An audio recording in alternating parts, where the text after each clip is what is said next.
Hello students, welcome to my YouTube channel. So today we will discuss about the chapter number 12 विद्युत electricity. उसके numerical हम जो है करने वाले हैं आज हम। तो स्टूडेंट ये 10th क्लास का हमारा चैप्टर नंबर 12 है जिसका नाम है इलेक्ट्रिसिटी यानी विद्युत। तो इसके जितने भी न्यूमेरिकल्स हैं हमारे एनसीईआरटी बेस वो हम इस वीडियो में जो है डिस्कस करने जा रहे हैं। तो स्टूडेंट सबसे पहले हमारा जो है एग्जाम्पल नंबर 12.1 ये सारे जो करवा रही हूँ मैं एग्जाम्पल्स ये आपके एनसीईआरटी के हैं। तो सबसे पहला एग्जाम्पल है स्टूडेंट्स 12.1 एग्जाम्पल है। तो देखिए इसकी स्टेटमेंट क्या है। स्टेटमेंट है किसी विद्युत बल्ब के तंतु में से 0.5 एम्पियर विद्युत धारा 10 मिनट तक प्रवाहित होती है। विद्युत परिपथ से प्रवाहित विद्युत आवेश का परिमाण ज्ञात करें। तो स्टूडेंट्स अब हम पहले ये देखेंगे। तो देखो यहाँ पर हमें गिवन क्या क्या है स्टूडेंट। तो यहाँ पर सबसे पहले हमें गिवन है 0.5 एम्पियर। एम्पियर में हमेशा क्या होता है स्टूडेंट्स, करंट होता है। ठीक है, तो देखो हमारा यानी कि आई गिवन है 0.5 एम्पियर। ठीक है, तो ये हमारा करंट जो है गिवन है 0.5 एम्पियर। गिवन और क्या हमारा टाइम। ठीक है, टाइम दे रखा है हमें कितना 10 मिनट्स। तो स्टूडेंट मिनट्स को हम पहले सेकंड में चेंज करेंगे। तो क्या करेंगे 10 × 60। ठीक है, तो ये हो जाएगा 600 सेकेंड। ठीक है, तो ये 600 सेकेंड आ गया। तो देखो स्टूडेंट्स हमें पता है कि Q इज इक्वल टू क्या होता है IT। ठीक है, Q इज इक्वल टू क्या होता है IT। हमें Q ही फाइंड आउट करना है। हमें I भी गिवन है और T भी गिवन है। तो हम यहाँ पर डायरेक्टली पुट कर देंगे। I कितना है 0.5 एम्पियर इंटू T कितना है 60 से मल्टीप्लाई करने के बाद 600 सेकेंड। स्टूडेंट यहाँ पर 0.5 था तो मैं पॉइंट हटाकर डिवाइडेड बाय 10 लिख रही हूँ इंटू 600। सोल्व कर दो, 0 से 0 कटेगा। ठीक है, और यहाँ पर आ जाएगा 300।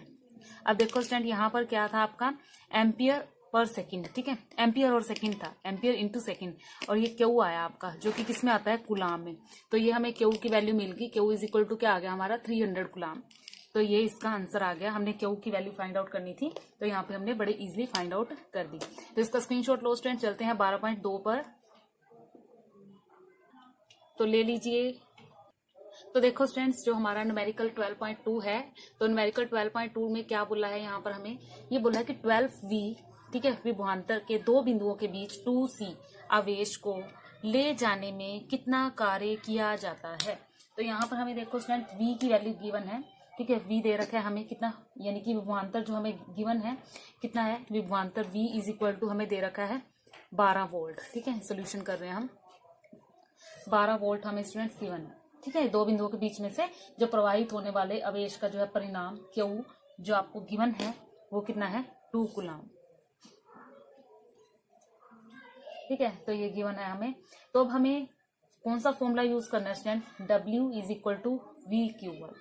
इससे पीछे वाले न्यूमेरिकल में हमने कौन सा फॉर्मूला यूज किया था स्टूडेंट्स, यहाँ पर हम यूज कर रहे हैं W is equal to VQ।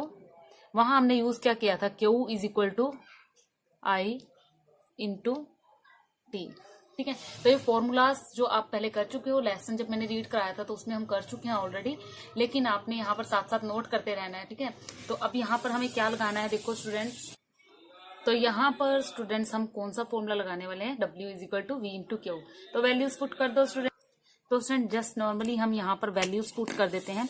तो W इज इक्वल टू क्या आएगा 12V इंटू Q की वैल्यू क्या है 2 कुलाम। ठीक है, तो आ जाएगा 24। ठीक है, VC जिसको हम क्या लिखेंगे W is equal to 24 joule. ठीक है, तो यहाँ से हमने वर्क फाइंड आउट कर लिया कितना 24 जूल जो है इसका आंसर आ गया स्टूडेंट। ठीक है, तो ये ब्लर था स्टूडेंट्स। तो अब आप इसका स्क्रीनशॉट ले सकते हो। मैंने इसको सही कर दिया है, थोड़ा कैमरे में प्रॉब्लम थी।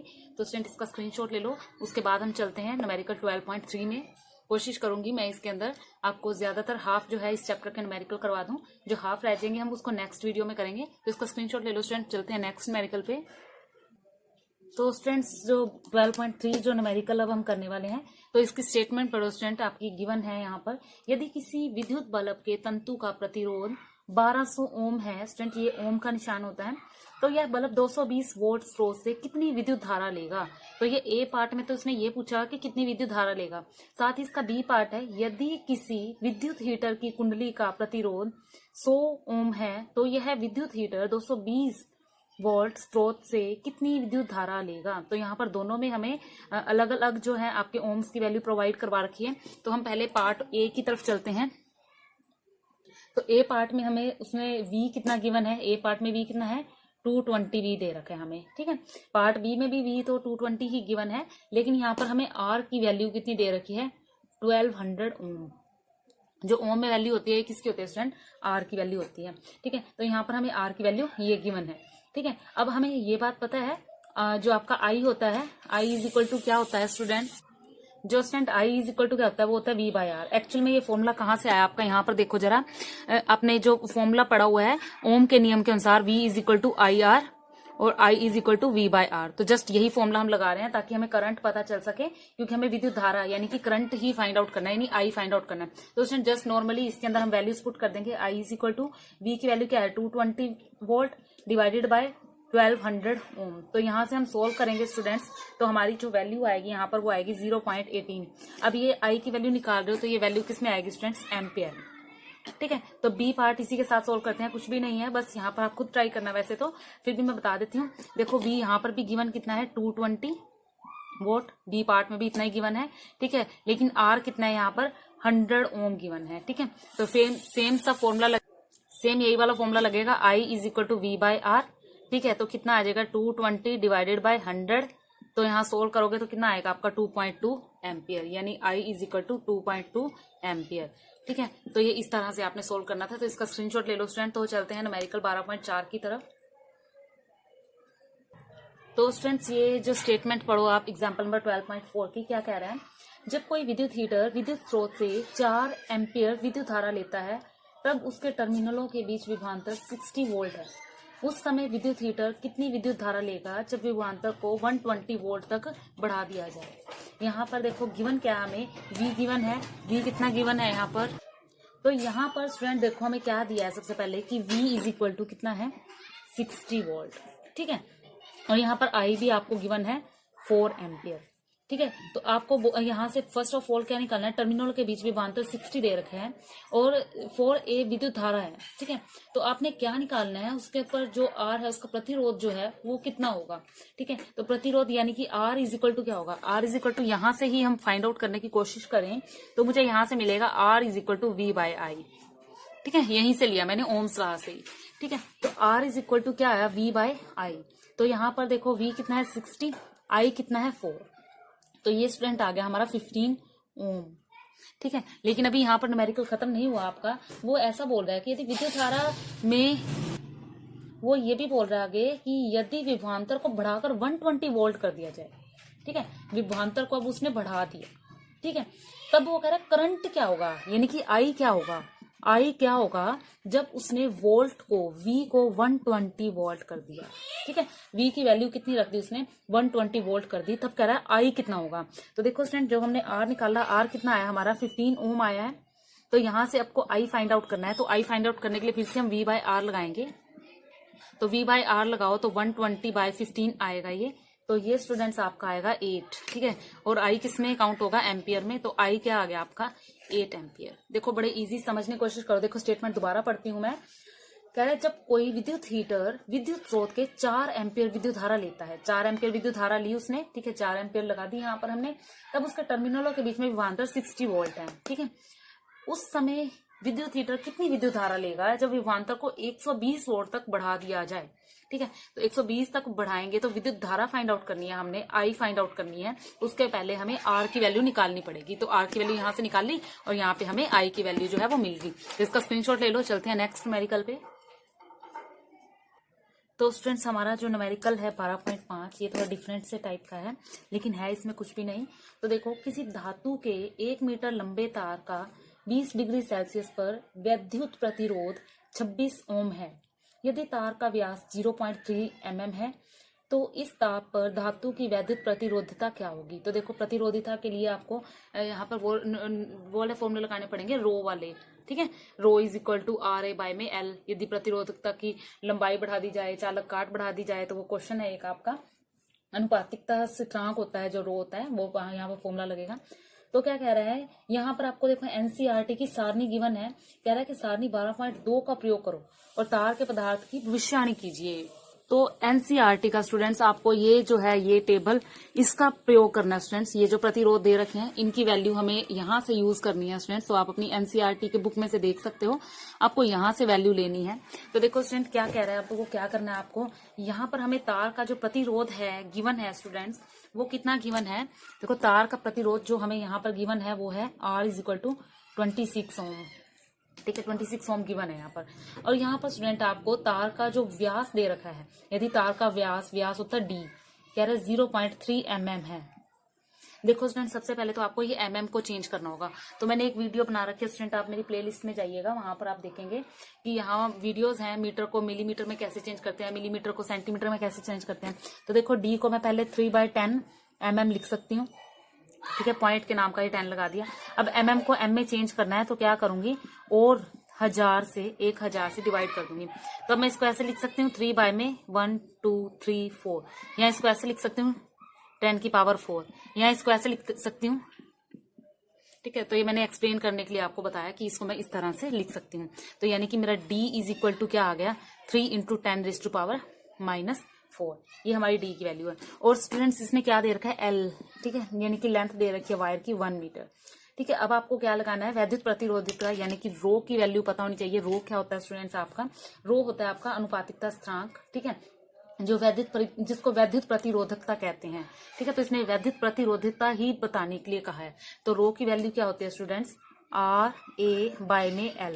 तो आपने जब ये क्वेश्चन पढ़ा होगा वहां पर देखा होगा एरिया बढ़ाने से, मतलब जो रो है डायरेक्टली प्रोपोर्शनल टू होता है एरिया, और रेसिप्रोकल होता है ये लेंथ के। ठीक है, तो ये R जो होता है ये स्थिरांक होता है यहाँ पर। ठीक है, तो यहाँ पर हमने यही फॉर्मूला लगाना है स्टूडेंट्स। तो देखो हम क्या देखेंगे यहाँ पर, जो ए है एरिया जो होता है पाई R स्क्वायर के। ठीक है, पाई R स्क्वायर के इक्वल होता है स्टूडेंट। तो ये पाई, हम पाई की जगह 22/7 या 3.14 की वैल्यू जो है रख सकते हैं। लेकिन R देखो यहाँ पर R हमें चाहिए, लेकिन हमें तो D पता है। ठीक है, तो सबको पता है कि R क्या होता है, D/2 होता है। ठीक है, तो यानी कि मैं R स्क्वायर के बराबर, R स्क्वायर में क्या लिख सकती हूँ, D²/4 लिख सकती हूँ ना यहाँ। ठीक है, तो ये D²/4। तो इससे हमारा जो फॉर्मूला होगा वो क्या होगा, इसको यहाँ लिख रही हूँ, रो इज इक्वल टू क्या हो जाएगा आपका R। ठीक है, R और साथ में पाई। ठीक है, R स्क्वायर की जगह D² डिवाइडेड बाय ये 4 और L। तो ये फॉर्मूला आ गया स्टूडेंट्स, हमने ये फॉर्मूला जो है ये ड्रॉ कर लिया। ठीक है, अब हमें इनमें डायरेक्टली वैल्यूज पुट करनी है। ठीक है, तो रो की वैल्यू जो है आपको फाइंड आउट हो जाएगी। ठीक है, तो आपने जो टेबल है, टेबल में हम इसको मिला के देख सकते हैं वैल्यू। तो हम बता सकते हैं कि ये किसके इक्वल वैल्यू आएगी। भाई ये क्या है, मैग्नीज है, मैग्नीशियम है, क्या है। ठीक है, तो देखो यदि मैं यहाँ वैल्यूज रखूंगी, R की वैल्यू रखूंगी 26, R की वैल्यू रखी 26 इंटू पाई की वैल्यू रखी 3.14 इंटू D² की जगह हम क्या रखेंगे 3 इंटू 10⁻⁻4 इसका स्क्वायर डिवाइडेड बाय 4, और लेंथ कितनी है 1। ठीक है, तो इसको सोल्व करेंगे स्टूडेंट। तो आप इसका सोल्व करके देखना, सोल्यूशन करके देखना, आपके एनसीईआरटी में इसका आंसर गिवन है, ये आएगा। सोल्यूशन करने के बाद आपका आएगा 1.84 इंटू 10⁻⁻6 ओम। ठीक है, 10⁻⁻6 ठीक है ओम के इक्वल आएगी। ठीक है, तो अब हमने ये टेबल में देखना है कि ये किसकी वैल्यू है। ठीक है, तो यहाँ पर देखो स्टूडेंट्स, तो आप यहाँ देखोगे ये वैल्यू इसकी है 1.84। ठीक है, तो 1.8, तो यहाँ पर हम अपना आंसर मिलाते हैं 1.84 इंटू 10⁻⁻6 जो कि मैग्नीज का है। ठीक है ना, तो यानी कि ये जो हमने भविष्यवाणी की, इसने बोला था, देखो स्टेटमेंट में क्या बोला था कि उपयोग करके तार के पदार्थ की भविष्यवाणी करो। तो हमें ये पता लगा कि जो ये आंसर आया है ये मैग्नीज की तार की इक्वल है। तो ये क्या है, मैग्नीज की तार है। ठीक है, तो ये न्यूमेरिकल को नोट कर लो स्टूडेंट, कुछ भी नहीं था इस न्यूमेरिकल में और ना ही इतना इंपॉर्टेंट है। तो नेक्स्ट न्यूमेरिकल करते हैं।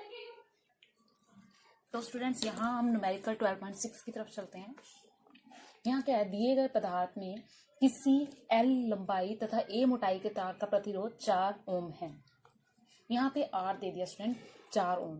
किसके लिए दिया है आपको, ये दिया है एक तार, मान लो मैं उसको फर्स्ट वायर बोल देती हूँ। ठीक है, यानी कि R1 फर्स्ट वायर के लिए। ठीक है, रो L/A जो कितना गिवन है 4 ओम। इसी पदार्थ के किसी अन्य तार का प्रतिरोध क्या होगा यदि इसकी लंबाई L/2 तथा मोटाई 2/A कर दीजिए। तो देखो R2 हमें फाइंड आउट करना है। R2 फाइंड आउट करना है जब जो आपका है L जो है, L को तो कर दिया इसने 2/2, रो तो ऐसा कैसे ही रहेगा, ठीक है, लेकिन L को कितना कर दिया इसने L/2, ठीक है, L/2 कर दिया, ठीक है, डिवाइडेड बाय A को क्या कर दिया 2A, तो ये हो गया 2A। तो इसको सोल्व करना है स्टूडेंट, तो इसको स्टूडेंट सोल्व करेंगे हम।